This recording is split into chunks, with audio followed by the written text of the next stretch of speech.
I'm sorry, we're going to astral travel to a flea market? Charlotte asked incredulously as she watched Genevieve and I set up a meditation circle under the shade of a towering old willow tree in my cemetery. What if we want to buy something? How will we bring it back? We're not going there to shop, Lottie. Samantha's finally had a vision about Emery's, Genevieve explained. The veil between the physical and astral planes is exceptionally weak in my cemetery, especially at night and on hallowed days. When I sleep there, my subconscious mind is highly receptive to all manner of revelations from the spirit world. When I saw a blood moon rise on the night of May 5th, the same night as a penumbral eclipse, I knew that my dreams would be prophetic. I had a dream about him last Friday, I expounded. He's at some sort of otherworldly marketplace, one that's not connected to the cryptothonic cuniculi, so it's mostly inaccessible to the Ophion occult order. In my dream, Emery's invited us to come and speak with him while we were lucid. He drew a sigil for me, the same one I've drawn in the middle of the mediation circle. He said that all I'd have to do is toss an undying rose, the earthly effigy of the rose Persephone used to steal a drop of his blood, into the sigil and it will become an astral portal to where he is. I held up the deep purple rose that I had cut from its bush earlier that day. I don't know for certain where the roses came from, but my best guess is that they were made by the same occultist who hallowed my cemetery to Persephone, Artaxerxes Crow. They have some connection to Emery's as well, since the only other time I saw someone else use one was when his avatar was summoned into the physical plane on Halloween 2020. Knowing that Emery's wouldn't dare to set foot in a place that was sacred to the goddess who was ultimately responsible for his cosmic defeat, I gently tossed the rose into the middle of the sigil. He invited all of us? Charlotte asked with an incredulous raising of her eyebrow. He said me and my coven. If he had just meant me or me and Genevieve he would have said that, I replied. You and Elam are coming too. I want as many eyes on this place as possible so that we don't miss anything. We may not get an opportunity like this again. And this is safe. Visiting some random flea market between worlds? Charlotte asked. Samantha and I have visited the underworld and come back no problem, Genevieve reminded her. So long as we're bound to our bodies and Elam is bound to Samantha, we can come back anytime. Don't worry, this is going to be a blast. Adventures like these are the best part of being a witch. The only reason you were able to go to the underworld is because Samantha's cemetery came with an astral portal in the back, Charlotte countered, gesticulating in the general direction of the archway that was still partially visible behind the light spring foliage. Other than that, when have any of us ever done anything useful with our astral projection? This is still a physical place, right? We don't have any of our physical senses available to us when we astral project, and I get extremely disoriented trying to navigate the mortal plane with clairvoyance alone. It is a physical place, but one saturated with astral energy and full of occultists and occult artifacts. It will be extremely illuminated to our clairvoyance, I assured her. Elam will also be there to guide us. As a ghost, he's much more practiced at traversing the mortal plane in an astral form. Charlotte folded her arms over her chest and turned to look at Elam, who was leaning up against the willow tree as he waited for us. I don't suppose you could go and scout the place out for us ahead of time, she asked. I can't go too far from Samantha, and definitely not across plains, he said with a shake of his head. But Eve's right. Your astral bodies will be in no danger, and you can return here in an instant whenever you want. But what about Emery's? Didn't that book Leon gave you say that he's some sort of soul flayer? Charlotte asked me. It did, I admitted. Keep in mind though, that book was written by his enemies. I want to hear his side of things before this conflict of theirs spirals out of control. Any update from Chamberlain about that? Elam asked. Yeah, he said that after he failed to purify the sigil sand, Ivy's on board with negotiating some kind of truce with Emrys, I replied. The Grand Adderman's still reticent, but that doesn't change the fact that he's running out of options. I need to find out if Emrys will agree to peace talks. I get that, but I'm still kind of hung up on him potentially flaying our souls, Charlotte reiterated. If Emrys and the Ophion occult order go to all-out war, there'll be a lot of collateral damage and innocent souls caught in the crossfire, Genevieve told her, gently grabbing hold of her and looking her straight in the eye. Samantha, Elam, and I are doing this because if there's any chance we can put an end to this before it starts, then it's our responsibility to try. You don't have to come with us, Lottie, but you're still a member of our coven. Samantha and I would both feel a lot better with you there to help us. Arg. Alright, fine. I'll come with you. Charlotte gave in, plopping her butt down on the edge of the meditation circle. If we're holding hands, that will help keep our astral bodies together too, right? I believe it should, yes, I smiled at her, sitting down and reaching out for her hand. Genevieve lit the incense in her bong filled with the entheogenic Delphi dream, before sitting down to join us. She took a hit from the bong before passing it to me, and then to Charlotte before setting it aside out of the circle. Start with taking a deep breath, completely filling the lungs, and holding it for 5 heartbeats, she guided us as she took hold of each of our hands. Exhale completely, and wait 5 more heartbeats before breathing in again. Eyes closed, in through the nose, out through the mouth. Focus on the astral energies flowing through you with each breath, gently aligning each chakra until those energies are enough to lift you up and out of your body. In unison with one another, the 3 of us slowly breathed in and out, ignoring the material world around us and focusing upon the task at hand. Eve was first, as usual, and because we were all holding hands, Charlotte and I felt her eagerly tugging us up to speed us along. I opened my eyes, and beheld the dull and muted physical plane through my clairvoyance, everything outshined by the radiant forms of my coven mates. I noted that Genevieve had eschewed her normal sky-clad form when astral projecting and instead wore a cloak like Charlotte and I. Are you worried this place might have a no shirt, no shoes, no souls, no service policy? I teased her. I just don't want to risk a confrontation over it. I realize how important this is, she answered. Though I'm not actually wearing shoes, now that you mention it. Christ, look at the sigil Samantha drew. Charlotte said, pointing down at the meditation circle beneath us. The sigil wasn't just glowing but flowing as well, churning the ether around it in a misty, spectral vortex. It's an astral portal, isn't it? Oh yeah. It's not stable, though. Good for one trip only, Genevieve said with a delighted smile. And Lottie, since we're neo-pagan witches, try not to swear by Christ, okay? Jesus, she swore, both in defiance and in genuine annoyance. Elam. Elam, come join the circle.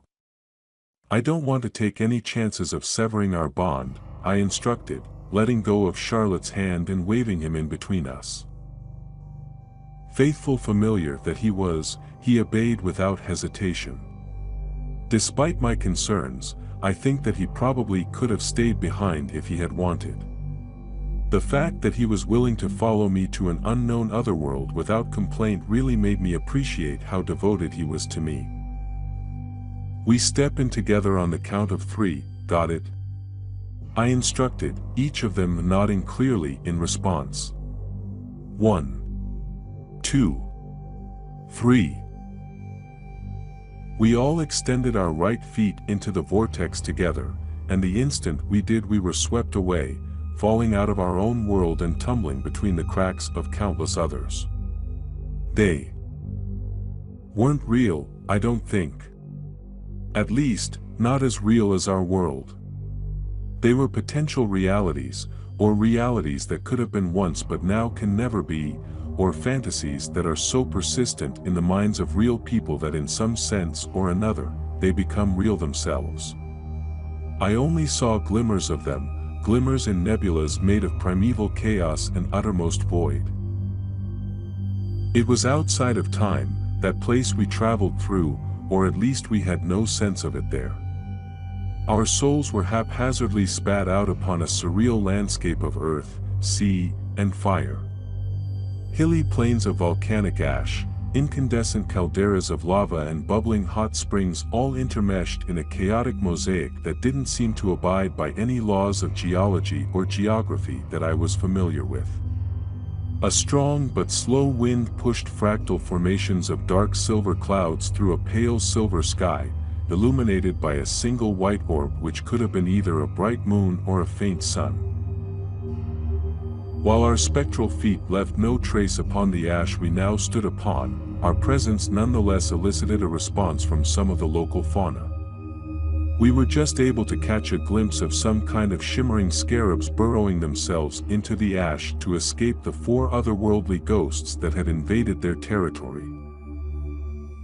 "Holy shit," Charlotte murmured as we all gazed out upon the strange world we had found ourselves on. "This really isn't on the astral plane. This is a real planet. This a real, alien planet. This is unbelievable." Genevieve glided over to one of the bubbling pools and peered into it, looking for any more signs of life. "There's some kind of bluish-gray algae growing on the rocks down there, and I think I can make out some small arthropods too. This planet's alive," she announced with glee, smiling and looking up at the alien sky. Conjuring an astral approximation of my staff, I plunged it into a small mound of ash beside me. I watched curiously as the scarabs shot out in all directions, moving too quickly for me to get a good look at them, before scurrying back into the surrounding ash. "These bugs can sense our presence," I remarked. "How and why would clairvoyance evolve in insects on this world, and why would their first instinct be to flee?" "Samantha," Elan called out. "I think I found the flea market." We all gathered around him and looked where he was pointing. On a distant dune, we beheld the molted carapace of a colossal insect, gleaming a brilliant, lustrous gold in the broken white light. "That's impossible," Charlotte claimed. "That thing must be hundreds of meters long. No insect, no animal period could ever get that big on the physical plane." "It could be the incarnation of some kind of titan," Genevieve suggested. "But, it's dead. I can tell that even from here. It's dead. It's the corpse of a dead god, and now it's being used as a swap meet with a punny name. Either whatever killed it just abandoned it, or is running the place," I finished for her. "Well, we should see if we can find Emery's." In an instant, the world moved around us until we were at the entrance to the flea market. The colossal carapace was hollow inside, of course, and had been filled with a bustling city that looked like it had been created in the most ad hoc manner possible. There wasn't a single straight street to be seen, and they converged with one another at random intervals. Stalls and buildings varied wildly in both design and materials, all imported from a plethora of different cultures across the plains. Enormous shards of luminous glass levitated above the throng like 1,000 swords of Damocles, any or all of them seeming capable of succumbing to gravity at any moment. In the very center of the molted husk dangled a great spiraling chrysalis or hive woven of iridescent silk, its function not being immediately apparent to me. There must have been thousands of people there, and hundreds of merchants hawking their wares.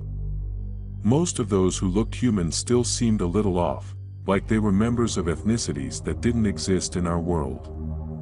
Some of the beings were near human in appearance, many seemingly some kind of fae or sea life folk. There was even a small handful of people that weren't remotely human at all. The only thing they all had in common was that none were native to this world. Most of these people are here in person, aren't they? Charlotte asked. It would have been quite a feat for them to have built all of this while astral projecting, Genevieve agreed. But if this place isn't connected to the cuniculi, then how did they get here? Charlotte asked. We're on another planet, maybe even in another dimension. If getting here is beyond the OOO's abilities, then what sort of ungodly reality benders decided to turn it into a flea market? Ladies, gentlemen, and any beings either too ancient and alien or too modern and alienated to settle on one or the other, come bear witness to one of the most astounding and atrocious abominations on this or any other world. A fast-paced male voice rang out over the din of the crowd. We turned to see a short, skinny, old-timey sort of carnival barker standing on a literal soapbox, placed next to a large object draped in a black tarp. For the paltry price of a single three-headed coin, you can peer beneath the veil and behold with your own unbelieving eyes the mangled and mutilated monstrosity that lurks beneath. The carnival barker continued. But I must warn you, it is not possible to truly understand what dwells underneath without seeing it first. I cannot guarantee that you will still retain your sanity or will to live after witnessing the proverbial mountains of madness, for this low creature is truly like no other and serves only as a grim testament to the cruel sadism of the Lord above. Anyone plagued by even the faintest lingering doubt as to their spiritual fortitude should not dare to even contemplate what might lie before me. But, for those brave, noble few who are truly dauntless of heart and incorrigible of spirit, I am proud to share with you this rare, unfathomable, once-in-a-lifetime opportunity to witness sublime. The carnival barker was interrupted by a man yanking the sheet off the object beside him, revealing it to be a mirror. Welp, that was a hell of an R/IT M14 and Physis deep post, eh? Charlotte mused. Genevieve and I, however, were far too stunned to be amused, not by the mirror, but by the man who had unveiled it. It's him, Lottie. That's Emery's, Genevieve whispered. We had only seen him briefly once before, more than 2.5 years ago, but he was far from what anyone would call forgettable. He was tall and gaunt, with literal blue blood flowing beneath translucent skin. His long, receding hair and regal beard were pitch black, and dark miasma wafted from his eyes, nose, and mouth. He was dressed in dark sable robes with 3 overlapping Ouroborosas tattooed on his forehead, with a pair of ophidian pupils lying in the spaces between them. What stood out the most to us were the 6 silver Ouroboros chains bound around his wrists, ankles, waist, and neck. These were the chains the Ophian occult order had made to limit the power of his physical avatar, and it seemed he had not yet found a way to free himself from them. Are you still here? Emery's asked in exasperation, tossing the veil back at the carnival barker in disdain. Possibly, the strange man replied evasively. But not definitively, for purely legalistic reasons. I believe Mathemeister was quite clear when he said that your rather pitiful chicanery wasn't welcomed here, Emery's reminded him. And who is he to judge chicanery from cutthroat, capitalistic competition? Should not the flea market be a free market, the charlatan demanded. And while we're on the topic of commerce, I don't suppose you have enough three-headed coins to pay for all the poor souls you have so discourteously exposed to my exhibit against their will. I'd hate to have to start shaking people down to get my due. Hard to believe your own circus threw you out, Emery said with a sardonic eye roll as he tossed him a small medallion. You get 1 coin. Take it and get out of my sight. The charlatan flipped the coin in the air thrice, presumably to confirm it actually had 3 heads. Satisfied with its impossible dimensions, he shoved it into his pocket. It will cover the trolley ride home, at least, he acquiesced, stepping off his soapbox and turning to face his looking-glass. A shame though you can't see the genius in my little avant-garde performance piece here, Emmy. Even I know that the monster in the mirror is often the hardest to recognize. As the man reached to pick up his mirror, his reflection's arms shot through the glass and grabbed him by the wrists, pulling him in. Emery's immediately tried to chase after him, but bounced off the glass as if there was nothing supernatural about it at all. Bastard, he cursed under his breath, before turning towards us and giving us a small apologetic smile. I'm sorry you had to see that rather pathetic display. Unfortunately, the few meeting places I know of that are relatively safe from any ophionic incursion also attract their fair share of other annoying miscreants. If it didn't attract a little bit of everything, it wouldn't be a flea market, would it? I asked rhetorically. Thank you, Emery's, for inviting us. I've never been anywhere like this before. And thank you for accepting. Samantha, Genevieve, it's a pleasure to see you again, and a relief that you have not fallen under the auspices of the Ophion occult order, he said with a gentle bow. Elam, I remember you as well. Valiant but not reckless, you remained atop Pendragon Hill during my battle with the Darlings until your mistress was well out of harm's way, and then you got the hell out of Dodge yourself. Samantha couldn't hope for a better familiar. And Charlotte, any which that Samantha deemed worthy to induct into her coven is obviously someone whose acquaintance I am pleased to make. Welcome, all of you, to Mathemeister's Flea Market. So this is where you've been hiding out the past 2 years? Genevieve asked. Oh no.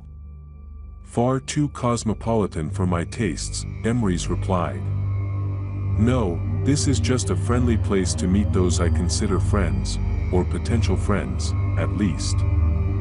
I'd offer to show you around, but I know it's difficult for you to astral travel for prolonged periods. Come with me to Mathemeister's house where we can talk freely, and we'll discuss the situation with the order. I gave him a small, single nod in response, and gestured with my staff that he should lead the way. He responded by pointing upwards, then vanished into his shadow form. When we looked up, we saw him waving at us from a balcony atop the great silken chrysalis. We exchanged hesitant glances with one another, but ultimately followed him into the strange structure, moving from the ground to the balcony in an instant by will alone. How would an incarnate being get up here if they couldn't fly or teleport? Charlotte asked as she peered over the balcony's teetering edge. As though answering a summons, a humanoid creature apparat beside her in a flash of dark vapors. The hunchback entity stood over 6.5 feet tall, and was clad in golden-brown erudite robes.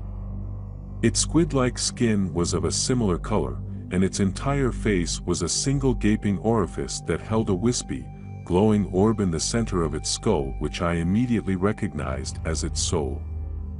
A pair of long, fanged tentacles lined with pores and tendrils hung down from its head like a long, forked beard, and the 7 digits shared by its 2 hands all bore wicked-looking talons, as did its 2-toed, digitigrade feet.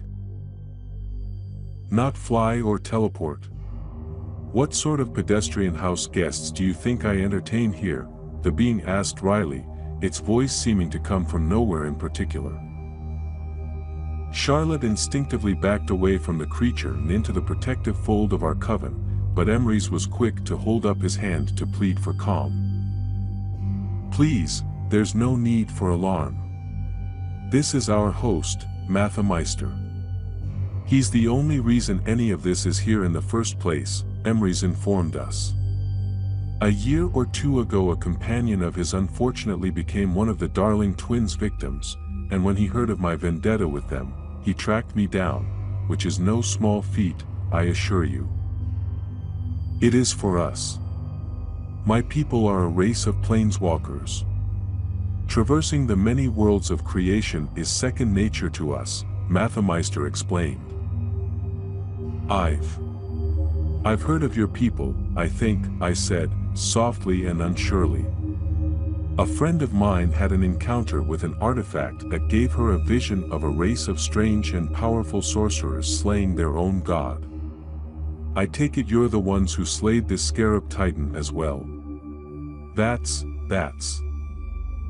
horrifying, yes. "That's the idea," he nodded. "You have nothing to worry about, young witch. My people have no special interest in your world. This is purely personal. My friend is dead, and I want his murderers brought to justice, a goal which Emrys and I happen to have in common. Feel free to share this information with the Ophion Occult Order, Samantha," Emrys said. "I'd very much like for the Darling twins to know what's hunting them. Mathemeister, please excuse me while I take my guests inside. We do have pressing business to discuss and their time is limited." The squid cyclopes bowed gracefully, and my coven and I quickly scurried after Emrys as he led us inside through a towering hallway and into a large chamber that had been appointed as a living space. I had thought that Emrys would want to speak with us alone, which was why I was surprised to see a young woman sitting cross-legged on a spongy yet chitinous object that I will for the sake of my sanity call a bean-bag chair. Like Emrys, she was pale and blue-blooded, her choppy hair as black as coal. She wore a black robe and heavy black eyeliner, but these could not conceal the fact that she too had thin wisps of miasma emanating from her eyes. "Is that your daughter?" Charlotte asked, as baffled by her presence as any of us. The woman smiled warmly at the question. "In a way. I was dead, and Emrys gave me new life. Now a part of the outer primordial darkness, he represents lives in me too," she said serenely. Hovering above her left palm were 3 small bluish-green orbs, lazily going around in a circle. They were translucent and held something inside them that I couldn't make out, but the orbs themselves appeared to be melting and solidifying by the woman's will. "You're Petra, aren't you?" I asked as I cautiously approached her. Chamberlain had mentioned that Emrys had taken an acolyte. "I'm Samantha, and this is Genevieve, Elam, and Charlotte."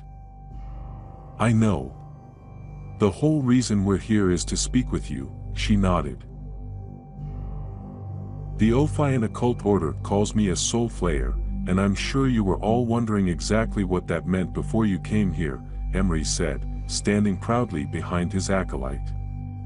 "Well, this is it. The darkness beyond is now a part of her, and a part of her now lives within the darkness beyond. She is not unchanged from what she was before, but neither has what she was been lost."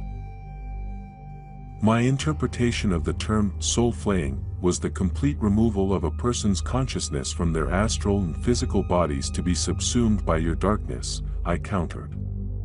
"They told me that what you've done with Petra here is just the limit of your power while you're bound in their chains. Are you telling me that if your chains were broken, you wouldn't be able to do any worse than this?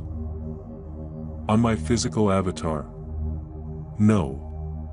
So long as my astral form remains chained and bound with the world serpent, I cannot cleave a conscious mind from its astral substrate," Emrys assured me. "But that is your ultimate goal, isn't it?" Breaking the chains the Ophion occult order put on you is just a stepping stone to breaking the ones the gods bound you with? Genevieve asked. You've allied yourself with a literal god slayer. Do you expect us to believe that his people's abilities aren't something you intend to put to your own ends? I don't have an ultimate goal so much as I have a fundamental principle of opposing tyranny, he claimed. When I was a mere man, thousands of years ago, I was a tyrant. I believed that might made right so unquestionably that when my might began to fail me, the only thing I could think to do was to try everything in my power to restore it. This quest eventually led to me becoming one with the darkness beyond, which gave me not only the might I coveted but the wisdom I didn't know I needed. It gave me perspective. It made me stronger than any human alive at that point, but still let me realize how insignificant I was. It was humbling and enlightening, and filled me both with remorse over my past actions and an impetus to use my newfound gifts to rectify them. I tried to overthrow the gods themselves, which, in hindsight, was overly ambitious. I not only failed but had my soul devoured by the world serpent, where it still resides to this day. I am not eager to bring the wrath of the gods down upon me once again. No, for now, I will be content to end the tyranny of the Ophion occult order. This is the message I'd like you to relay to them. If the Grand Adderman agrees to unbind my chains and step down from his post, I will spare his life. If he declines, I want the rest of the order to know that I will show mercy to any who sides with me over him. I am willing to allow the order to exist so long as it agrees to become more decentralized, democratic, and accountable. They will have to forfeit certain artifacts and individuals in their possession over to me, chief among them the Darling Twins, but I am willing to negotiate. If they aren't, then I will overthrow the Grand Adderman by whatever means necessary and see the order scattered to the four winds. It is entirely up to them whether or not the conflict between us escalates to full-on war. Have I made myself clear, Samantha? I think so, I said as I pensively considered everything he had said. Why should they trust you to keep your word once your chains are broken? For that matter, why should we? He took a moment to consider his response, eyeing me over as though he was trying to divine something that would win over my trust. Samantha, you made a pact with Persephone to get your spirit familiar there, one where she swore by the river Styx. Is that correct? He asked. It is, I nodded. And in the years since, has Persephone ever broken that pact she swore to? He asked. No, she hasn't, I replied. I may not be an old god, but so long as my astral form remains bound by their chains, they have power over me, he said. Samantha Sumner, hedge witch of heroic woods, I swear on the river Styx that I have spoken no lies to you today. I swear by the river Styx that I will abide by any covenant that I and the Ophion occult order agree to in good faith and fair dealing that they do not break first. I swear by the river Styx that when my chains are broken, I will give you no cause to fear me or regret your trust in me. I gave a questioning glance to Genevieve, and then Elam, both of whom nodded in the affirmative. All right. An oath sworn on the river Styx is good enough for me. I'll deliver your terms to Seneca Chamberlain, I agreed. I'm very grateful for the trust and respect you've shown for me and my coven, Emrys, though I can't say I quite understand it. Out of all the guests that were there on the Hallows Eve you were summoned, why did Evie and I stand out to you? The Ophion occult order deemed you worthy of inclusion in their cult, an offer you rejected on principle. You cheated Persephone, but you did it not to gain immortality for yourself but to save your friend from hell. You came here, thinking I could very well tear your souls asunder, but did so because you believed it was your duty to prevent needless suffering, Emrys answered.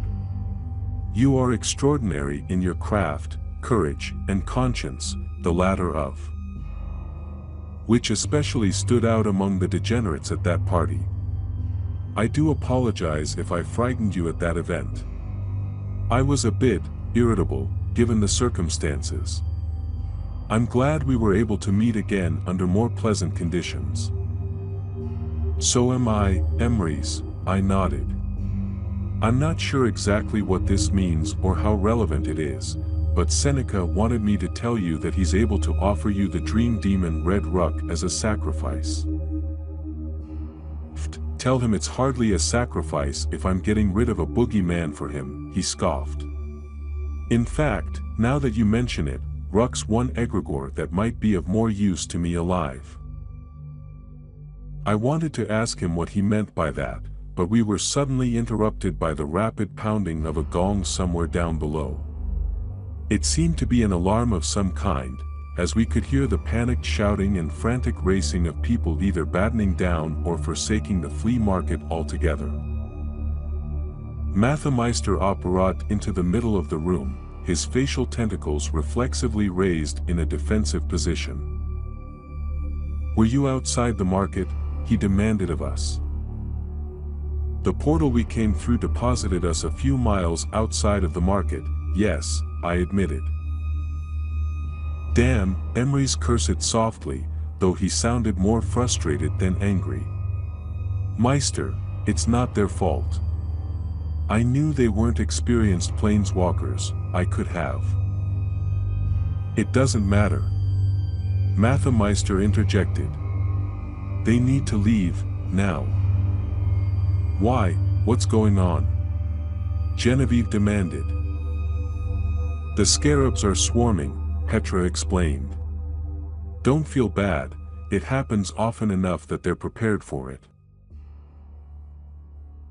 I wanted to press for more details, but I could hear the humming of a vast winged swarm steadily encroaching upon us. "Don't worry.